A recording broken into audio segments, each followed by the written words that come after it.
Olá, sejam bem-vindos a mais uma aula do curso de História Moderna da Universidade Federal do Oeste do Pará. Nós estamos finalizando a nossa unidade número 3, o tempo das reformas, e essa é a nossa aula número 11, intitulada Inquisição, Feitiçaria e a Escalada do Medo no Ocidente. O nosso texto base é o livro História do Medo no Ocidente, 1300 a 1800, do Jean Delumeau. Aqui eu estou usando a simpática edição mais tradicional da Companhia das Letras.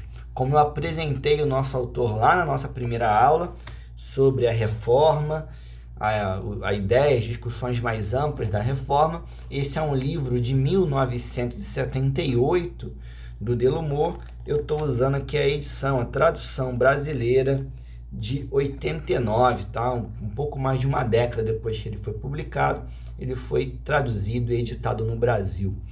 Essa é uma obra importante, eu vou destacar aqui para começar a nossa aula a minha escolha, tá?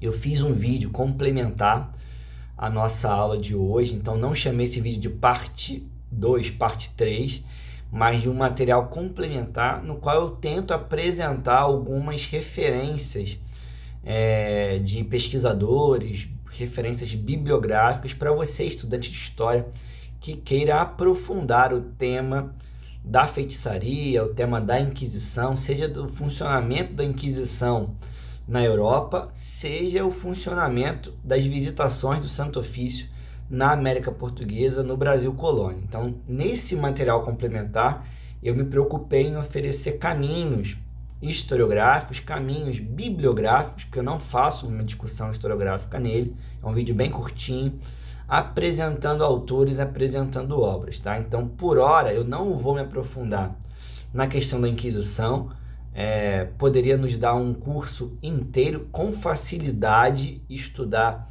diferentes dimensões da Inquisição. Não vou me aprofundar nos debates sobre feitiçaria e bruxaria, porque também seria uma outra via com uma ampla gama de estudos, e é por isso que eu escolhi usar o texto do Delumeau. Eu estou fazendo essa justificativa para que vocês compreendam que o Delumeau não é propriamente o especialista no tema da feitiçaria no mundo moderno. Pelo contrário, ele é mais um estudioso da história da igreja, da história do cristianismo, como eu bem o caracterizei no nosso vídeo da aula número 9, tá? Mas esse livro em especial do Delumeau, A História do Medo, vai tratar em várias partes dele da questão da bruxaria, da questão da feitiçaria, porque ele entende que elas são expressões desse medo que envolve a sociedade do mundo moderno, essa sociedade da civilização do Renascimento, como ele entende. Então, só para mais uma vez, esse é mais um livro em que ele destaca o recorte de 1300 a 1800, ou seja, da passagem do século XIII para o XIV e a chegada ali ao 18, né, final do 18. Então, geralmente, os trabalhos do do Delumeau, serão sobre esse recorte, 13, 18, nesse caso aqui, final do 13. Então, a escolha do Delumeau foi porque ele é uma obra que, acredito que de forma clara e envolvente, nos apresenta diferentes faces de uma mesma problemática. Talvez a questão menos explorada aqui do nosso título seja o problema da Inquisição, mas nós chegamos a ela de forma indireta quando ele está pensando aqui o funcionamento dessa perspectiva inquisitorial, o funcionamento dos instrumentos de investigação da Inquisição, o saber dos juízes. Então, são dois capítulos, não muito longos, mas que eles vão nos apresentar diferentes debates reunidos num lugar só. Então, para evitar que a gente pudesse acessar 1, 2, 3, 4 aulas, que não seria possível no nosso cronograma, eu optei pelo Delumeau. Acabei me alongando um pouco mais, eu vou começar essa aula com uma frase do Delumeau ao final do primeiro capítulo que eu selecionei. Ela está lá na página 367, eu nem vou fazer a citação ampla, só vou fazer a leitura breve aqui.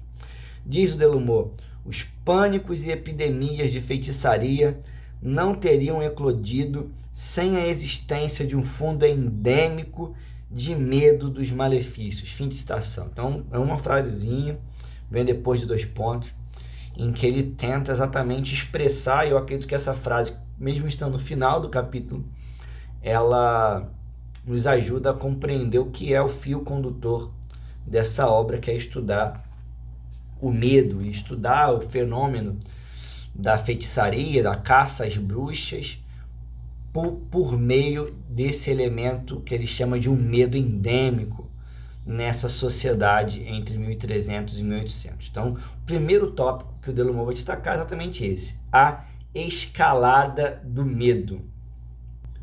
Para tratar da escalada do medo, que é o primeiro tópico do capítulo que nós selecionamos, o Delumeau ele inicia o seu recorte no Concílio de Latrão de 1215, o quarto Concílio de Latrão, lembrando que em torno dele, por um lado, se estabelece a obrigação da confissão, e vamos lembrar das outras obras do Delumeau, em que ele sempre enfatiza como que o elemento da confissão, que é a confissão auricular, ela modifica os elementos mentais ou psíquicos, psicológicos dessa sociedade cristã, né, fazendo com que o Delumeau fala de uma culpabilidade que gradativamente vai se enraizar, a questão do pecado que se afirma a partir da questão da confissão. Então, o elemento da confissão ele é um elemento chave na obra mais vasta do Delumeau, e aqui ele cita logo como ponto de partida para estabelecer essa escalada do medo. Paralelamente a essa referência, que a priori não tem uma dimensão de perseguições coercitiva, o Delumeau já nos cita que em torno do Concílio de Latrão se estabelecem também uma série de medidas, essas sim coercitivas, contra as minorias da cristandade, no caso, os judeus, né, que passam a ter que usar alguns estigmas em suas roupas, né, são obrigados a andar com símbolo que o identificasse como tal na sociedade. Então, esses elementos para o Delumeau são marcas desse medo do outro, a medo do diferente, que apenas apareceriam ali no século XIII. Então, observem, geralmente, o estudante chega pensando, mas a Idade Média era a época da intolerância, das perseguições. E se a gente quiser aqui não falar de medievo, mas falar desse recorte do Delumeau, seria apenas a partir do século XIII, que a gente estaria falando, sim, de uma sociedade mais intolerante. E eu já citei isso várias vezes. Outros autores tendem a usar o termo sociedade persecutória. Repito, sociedade persecutória, para caracterizar esse mundo cristão que se estrutura a partir do século XIII na Europa. Então, uma sociedade que, por um lado, passa a exercer maior perseguição contra judeus e contra os grupos muçulmanos que habitavam a Europa, e também contra os famosos hereges. Então, é um momento também de pipocar de heresias. Elas pululavam pela Europa ali do século XIV, sendo uma das principais, 13 e 14, a questão dos cátaros, em seguida os valdenses, e aí vocês vão ter lá uma indicação de obra, inclusive, sobre esses temas no nosso vídeo complementar. Então, em torno dessa sociedade persecutória, que o Delumeau vai enxergando as raízes desse medo no Ocidente. Dando sequência, ele nos diz que no século XIV se estabelece um triângulo, as bases da perseguição, que é a associação entre feitiçaria, e ele entende aqui, em torno desse termo, uma série de práticas de adivinhações, os curandeiros, magia branca, magia negra, que a gente poderia pensar esse vasto campo de práticas mágicas, e aqui ele está chamando de práticas mágicas não institucionalizadas. E aí o Delumeau já mostra para a gente uma percepção de que o cristianismo institucionaliza algumas práticas mágicas, por exemplo, a água benta, por exemplo, a questão do crucifixo. Então ele entende aqui que há um universo mágico em torno do cristianismo, e você, estudante agora de moderna, deve lembrar, espero, de algumas reflexões sobre isso, inclusive na origem do cristianismo, quando falava da própria figura da cura de Jesus em torno de uma magia na antiguidade. Então, Por ora, o que o Delamot está falando aqui é que fora dessa magia institucionalizada, ou seja, uma magia que foi cristianizada, há uma associação dessas práticas de cura, dessas práticas mágicas em torno de feitiçaria. Feitiçaria passa a equivaler à heresia e essa relação passa a representar malefícios. Passa a ter a ideia de que ela faz o mal, que ela está ligada necessariamente à figura do diabo e do demônio. E aí eu abro um parênteses na nossa aula para lembrar, eu falo isso sempre nas aulas de medieval, que os medievalistas têm investigado e aí há um grande volume de obras que vão indicar como que essa figura do diabo ela não está dada desde o início do cristianismo, mas que ela de fato ela ganha maior notoriedade e repercussão nesses mesmos séculos. Então há um desenvolvimento medieval aqui da demonologia, que é um dos temas-chave para a obra do Delamot. E aí eu também cito sempre lá nas aulas de medieval o trabalho do Alain Bourreau, Satã Herético, que eu acho que vale a pena para se chegar a essa discussão. Avançando, o Delamot nos mostra como que no século XIV e no século XV há um profundo e rápido desenvolvimento dos manuais contra a feitiçaria, das obras, dos manuais de inquisidores. Então nós sabemos que o primeiro tribunal da Inquisição, o que alguns chamam de Inquisição Papal, ela é do século XIII, na Idade Média ainda. Então já no XIV há uma proliferação rápida dos manuais. Ele cita, por exemplo, acredito até que esses números possam ter sido já atualizados pela historiografia, eu não conheço, mas o Delamot nos cita 41 obras que foram publicadas entre 1320 e 1486. E por que esse recorte é importante? Porque ele usa o ano de 1486, que é o ano da publicação do Martelo das Bruxas, uma outra obra importantíssima para a gente pensar o nosso cenário de discussão, século XV, na verdade final do século XV, que estabelece sim, porque ela teve muitas edições contemporâneas da sua publicação, então ela vai se difundir rapidamente pela Europa. É considerado o grande manual de inquisidor, que é o Martelo das Bruxas. Então o Delamot mostra como que essa estruturação dos manuais vão orientando para se pensar o combate, o medo da feitiçaria, o medo da bruxaria. Então a gente vai voltar a falar desses manuais depois, porque tem um item específico, nosso autor vai discutir a demonologia. Dando sequência, e eu estou tentando manter uma sequência porque um texto ele não é tão longo assim, mas são 2 capítulos, para a gente não fazer 2, 3 vídeos e acabar virando uma trilogia do Senhor dos Anéis, trilogia do Harry Potter, né? 7 vídeos para uma aula só, não quero isso, só estou pontuando as ideias centrais do texto, tá? Então nessa primeira parte, o Delamot ainda vai falar para a gente que é importante considerarmos a presença do Estado, do poder civil, junto às questões eclesiásticas para o desenvolvimento dessas perseguições, desse medo e o desenvolvimento da Inquisição. Então, por um lado, ele nos fala dessa presença do Estado em termos dos tribunais, por outro, ele nos fala da presença do Estado no que se refere ao processo inquisitorial, processo criminal propriamente dito. E aí eu destaco nesse cenário como que o Delamot nos fala de um cenário em que o pecado se torna maior, inclusive, que o dano. Passo a ler alguns trechinhos da obra, porque eu acho que elas são emblemáticas sobre essa reflexão. Vou ler 2 trechos, um da página 356, sobre os tribunais, e da 357, sobre a questão criminal. Abre aspas. A consolidação do Estado na época da Renascença deu uma dimensão nova à caça aos feiticeiros e às feiticeiras. Os governos marcaram uma tendência crescente a anexar-se ou ao menos controlar os processos religiosos e a punir as infrações contra a religião. A criação da Inquisição Espanhola, em 1478, é só uma das inúmeras ilustrações desse fenômeno de fagocitose. Passo agora a tratar do trecho em que ele fala do processo criminal, em que ele vai destacar o elemento da tortura. Abre aspas novamente. A Idade Média permitia a livre defesa do acusado e pouco havia empregado a tortura nos processos civis.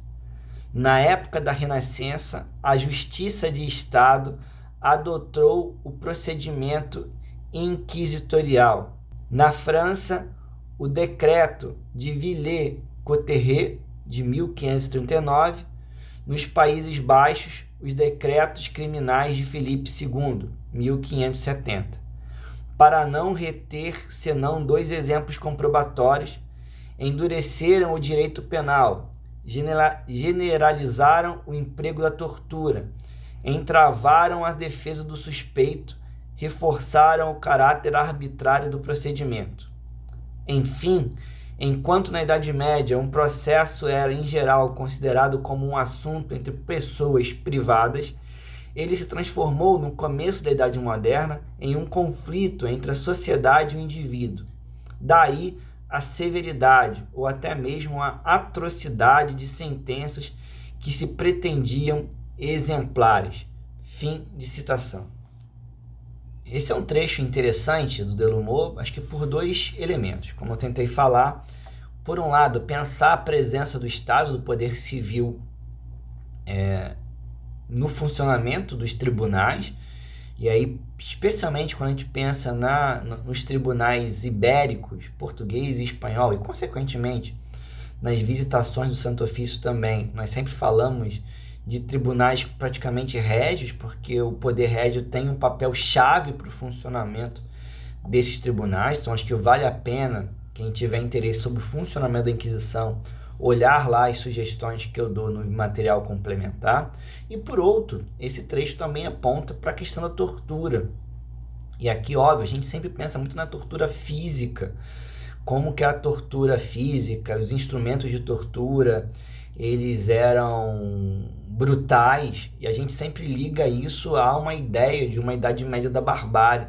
Mas boa parte desses instrumentos são instrumentos do século XVI e XVII, que não limpam a barra das brutalidades medievais, mas que também nos mostram como que o mundo moderno especializou, aprofundou algumas práticas de investigação ligadas à tortura, né? Então, pensar, inclusive o Ginsburg, ele entra nesse debate porque, em parte, a historiografia geralmente desconsiderou o discurso dos acusados dos processos inquisitoriais, por entender que eles estavam sob profunda pressão, né? Então não dava para considerar plenamente isso, ou outros também que usaram a ideia de que se eles falaram é a verdade. Também o Delumeau vai criticar bastante essa linha. E o Ginsburg é um dos que mais se destacou por tentar restabelecer, né, o discurso dos acusados como uma base histórica, como um documento histórico. Nesse exemplo ainda, sobre a presença do Estado, eu compartilho uma outra indicação, que é de olhar para as legislações. Tem vastos estudos sobre as ordenações. Aqui eu estou pensando nas ordenações filipinas, por exemplo, em Portugal. Eu estou citando porque, em geral, eu as uso nas aulas presenciais, para a gente ler um pouquinho, problematizar em sala, que vão cada vez mais a oferecer uma ideia do que é esse crime da feitiçaria e da bruxaria nesse mundo moderno. Então, nós vamos ver cada vez mais o Estado, a monarquia, o poder monárquico, também oferecendo uma interpretação jurídica sobre esse fenômeno da feitiçaria. Para fechar esse grande item, que é a escalada do medo, eu ainda destaco a questão do tópico final do capítulo, que é sobre a cronologia, geografia e sociologia da repressão, né? Desse combate contra a feitiçaria. O Delumeau, ele vai estar falando, por exemplo, então é uma lembrança que eu gostaria de destacar, não é nem um elemento central do texto, mas por vezes os alunos se surpreendem quando leem isso. Talvez você que esteja ouvindo esse vídeo também se surpreenda que pensar em funcionamento da Inquisição não é pensar só em tribunais católicos, né? Então a gente tem a ideia de uma Inquisição apenas católica, o Delumeau vai mostrando como em diferentes regiões protestantes. Então é pensar não apenas a Inquisição como uma resposta da igreja, mas pensar os tribunais inquisitoriais ligados a reinos e regiões católicas e protestantes, por mais que o catolicismo se destaque nesse lado, infelizmente, mas também existiram tribunais protestantes nesse período, e o Delumeau então pensa o funcionamento desses tribunais, perfis sociais dos acusados, perfis regionais da atuação do Santo Ofício, e ele finaliza, eu destaco ali na página 366, 366, um quadro importante, que entre os dados disponíveis, né, ali no finais dos anos 70, o Delumeau consegue mostrar para a gente que é uma constatação importante que a historiografia sempre vai fazer, de que o número de processos é muito maior do que o número de execuções. Então a gente, às vezes, o estudante chega no curso de História achando que todo aquele que era acusado já morria. Então a Inquisição queimava todo mundo. Não é bem assim. Não, nem todos iam para o auto de fé. A Inquisição também visava, com todos os problemas da tortura, das práticas coercitivas, de certo modo reintroduzir esse homem na comunidade cristã. Então tinha as penas, a maior parte dos processos vai resultar em penas mais brandas. Eu estou pensando aqui no mais brando, que não é a pena de morte. E então é importante a gente ter essa ponderação, não para então a Inquisição não foi tão ruim assim, ou não foi tão má assim. Não é, a questão não é essa, mas apenas para que a gente possa pensar a questão de uma época, né? Como uma época via essa questão do pecado, né? Um crime de fé a ser condenado na Inquisição. Em geral, era assim indicado que a pessoa se arrependesse, negasse as suas ideias, como vocês viram lá nas discussões sobre Lutero, né? A ênfase em você aceitar a posição de um herege, por exemplo, e indicar que não faria mais aquilo, ou acusar outras pessoas. De certa forma, isso já levava a uma remissão do pecado. No nosso outro capítulo, e aí só para esclarecer, nós separamos 2 capítulos do livro para discutir nessa aula.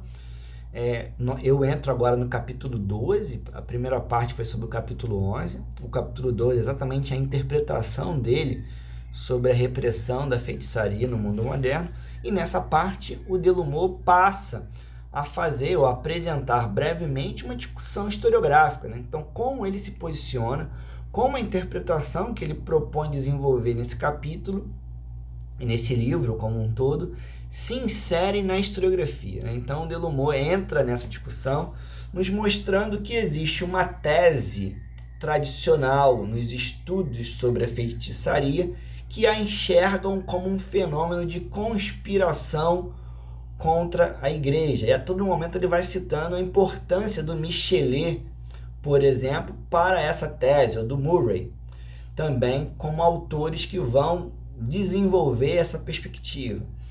Dentro dessas teses que ele pretende questionar, também está a ideia de que existiu uma herança antiga, milenar, do paganismo. Então, existia um paganismo antigo que se mantém e que vai se manifestar nesse recorte temporal. Delumeau também está questionando essa noção, esse olhar, essa perspectiva. E, por fim, um outro pilar que ele vai atacando é a ideia do sabá como um rito organizado, nesses encontros noturnos. Até o livro que eu vou citar lá no material complementar, né, a História Noturna, é dedicado ao sabá do Ginsburg, tá? Vale muito a pena acessar essa obra. Então, o Delumeau está aqui questionando essa ideia de um sabá como um tudo organizado, uma cultura pagã organizada e estruturada, que seria uma espécie de resistência contra a opressão cristã. Então é nessa linha que o Delumot também está criticando e está tentando se afastar. Em geral, e aí eu vou destacar apenas por causa da nossa avaliação ligada a essa aula, ligada a essa unidade, ele estabelece diálogo com a obra Andarilhos do Bem, do Carlo Ginzburg, e exatamente com essa ideia em que ele expressa o Ginzburg como de uma sobrevivência de cultos de fertilidade na Itália, no final do século XVI, ali de 1570 a 1650. Então, ele também está questionando a discussão do Ginzburg, não se opondo completamente, mas buscando se diferenciar. E aqui eu passo uma leitura de um trecho que eu acho que esclarece como que o Delumot está entrando nesse debate mais historiográfico acerca do tema da feitiçaria. Abre aspas. Mas cristianização incompleta, sobrevivência de um politeísmo de fato e resto das religiões antigas nem por isso significam cultos coerentes da fertilidade, manutenção de um paganismo consciente de si mesmo, organizações clandestinas de liturgias e, sobretudo, anticristãs. A única certeza fornecida pela documentação atualmente examinada é de um sincretismo religioso, que, em particular nos campos, por muito tempo sobrepôs crenças trazidas pela Igreja a um fundo mais antigo. Mas as populações se consideravam cristãs e não tinham sentimento de aderir a uma religião condenada pela Igreja, e devem ter sido muito surpreendidas pela aculturação intensiva conduzida na Europa pelos missionários das duas reformas, que, eles sim, viram paganismo por toda parte. Este era há muito tempo um espelho partido, um universo rompido. Certamente subsistiu em nomes deformados de divindades e sobre a forma de mentalidades e de comportamentos mágicos, mas sem panteão um pouco organizado que fosse, nem sacerdote ou sacerdotisas, nem corpo de doutrina. Era, talvez, vivido, mas não era pensado nem desejado. Fim de citação. Então, eu destaco aqui desse trecho do Delumot é que para ele não dá para a gente pensar essa questão da feitiçaria ligando-a a um movimento de luta, um movimento consciente, organizado, contra uma repressão cristã. Talvez seja o peso da referência cristã também para o Delumot. Não dá para a gente pensar num paganismo estruturado, num paganismo milenar, e ele vai pensar sim num elemento do sincretismo religioso, de práticas religiosas que até então não vinham sendo descritas como não aceitáveis, e que a partir de então, a partir dessa escalada do medo, passam a ser condenáveis, a perseguidas e a transformar o que para o Delumot é um cristão em feiticeiro. Na sequência desse argumento, ele vai nos falar exatamente do item a magia popular. Ao tratar da magia popular, o Delumot exatamente está avançando a discussão de uma permanência de uma mentalidade mágica que ele não está associando ao paganismo nessas populações, né? Ele fala, se por um lado existe uma crença enraizada nessas mentalidades, dessa mentalidade mágica, há uma crença paralela que se nutre também de que certas pessoas têm poderes excepcionais, poderes de cura. Então, ele entende aí uma relação da magia com a sociedade do período. Então, para o Delumot, usando das acusações de grupos populares, a magia só é problemática quando ela causa algum malefício, que nós geralmente pensamos na ideia de magia negra.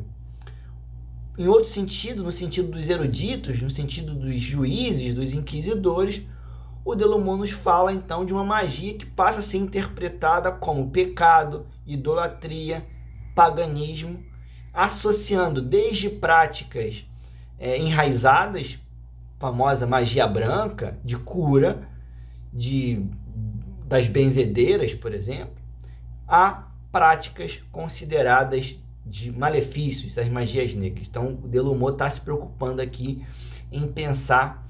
Então, de certa forma, ele está entrando no debate sobre esse universo da cultura, uma cultura popular, uma cultura erudita, e observem que o Delumeau, em geral, nesse capítulo, ou nesses capítulos, ele cria uma discussão um pouco binária, enfatizando, ora, uma cultura erudita, ora, uma cultura popular, e a historiografia, nas décadas seguintes, avançou exatamente em mostrar que esse espaço entre as duas categorias, ele é muito mais, talvez, rico para a gente pensar os contatos, as trocas, o hibridismo, as mediações culturais, mas esse não é o foco da aula.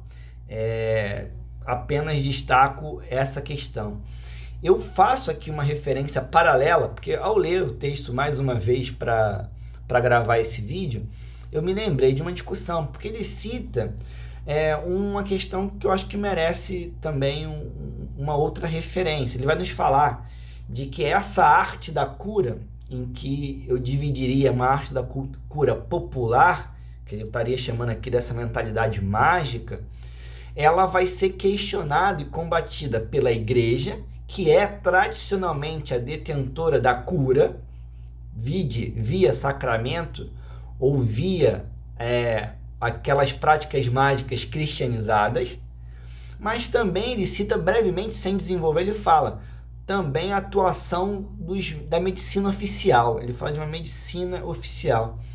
Então também eu gostaria de sinalizar para vocês que, ao passo que o saber médico avança e se afirma no mundo moderno e contemporâneo, porque não dá para a gente falar de uma plena afirmação do saber médico até o século XIX, porque ali com a revolução de Pasteur, que nós temos exatamente uma grande virada, a questão da microbiologia, por exemplo, a percepção dos micro-organismos, e por aí vai. Ali há uma profunda virada, um marco-chave desse saber médico que se transforma. Então, até lá, mas nesse nosso recorte, em que o saber médico ganha cada vez mais importância, uma importância gradativa na sociedade europeia e no mundo ocidental, nós vamos ver frequentemente essa medicina oficial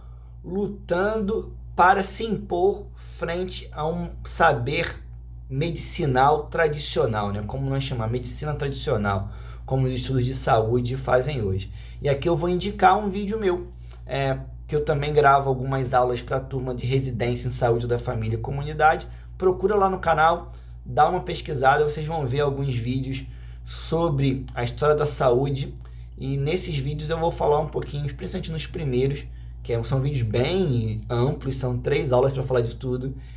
São vídeos em que, em alguns momentos, eu vou destacar exatamente como que isso ocorre no Brasil. Então, você estudante que está pensando aí nessas questões de práticas de cura, garrafada, puxador, benzedeira, etc., muito comum na região amazônica, muito comum nas comunidades, dá uma olhada naquele material, porque acho que vocês vão entender o que eu estou chamando aqui de um conflito entre saberes médicos eruditos, entre saberes médicos institucionalizados e saberes populares, medicina tradicional, que por vezes vai ser colocada na ilegalidade. Óbvio, lá nesse vídeo que eu estou indicando, eu vou discutir isso para o século XIX, já no Império, início da República, mas aqui eu pensei nessa discussão, que eu acho que pode também ser uma chave de leitura para a gente, quando a gente está pensando no século XVII, no texto do Delumeau. Então, para fechar esse vídeo, o vídeo vai ter parte 1, parte 2,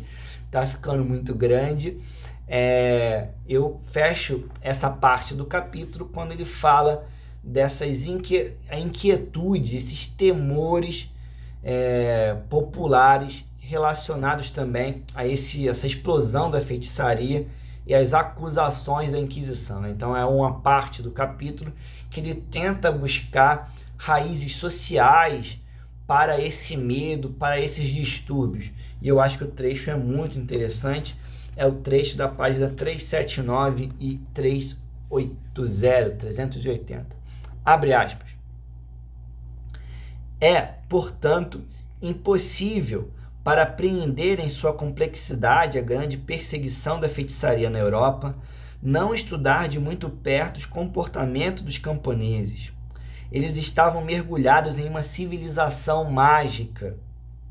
Frequentemente conheciam mal o cristianismo e misturavam inconscientemente a prática pagãs vindas do fundo das eras. Acreditavam no poder maléfico de alguns deles. Não é muito duvidoso que um ou outra pudesse acreditar possuir esse poder excepcional e que procurasse servir-se dele por motivos de vingança.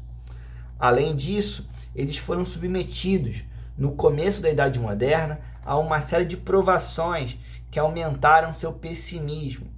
Estas se produziram em um momento de enfraquecimento do enquadramento paroquial, ao menos nos campos, mas também em um tempo em que o clero certamente difundiu no nível rural a demonologia da cultura erudita. Assim se explica que fragmentos desse discurso tenham sido assimilados mesmo pelos camponeses e que, por outro lado, na Inglaterra, aldeões tenham eles próprios feito denúncias às autoridades ou, como em Luxemburgo, participado das investigações oficiais. Em suma, os processos de feitiçaria, ali onde se produziram, refletiram indiscutivelmente uma profunda desordem do mundo rural. Qualquer que tenha sido a responsabilidade dos homens de igreja e de lei, sobre a qual logo vamos insistir, a caça às feiticeiras não se teria produzido sem um mínimo de consenso local, sem uma certa forma de sustentação ou de cumplicidade popular. Fim de citação. Com essa citação em que o Delumeau aponta para os distúrbios no meio rural, então a sequência de um argumento que ele vem falando da situação dos camponeses na época, as inseguranças trazidas com a reforma, com essa ruptura da cristandade, com o início das guerras de religião. Então, em torno disso tudo, o Delumeau está nos mostrando como que o mundo rural também nos ajuda a explicar o fenômeno da feitiçaria. Com essa citação, eu fecho essa primeira parte da aula, vou fazer um vídeo parte 2, intermediário, só para a gente fechar o nosso capítulo, o nosso texto base. Até lá, já volto.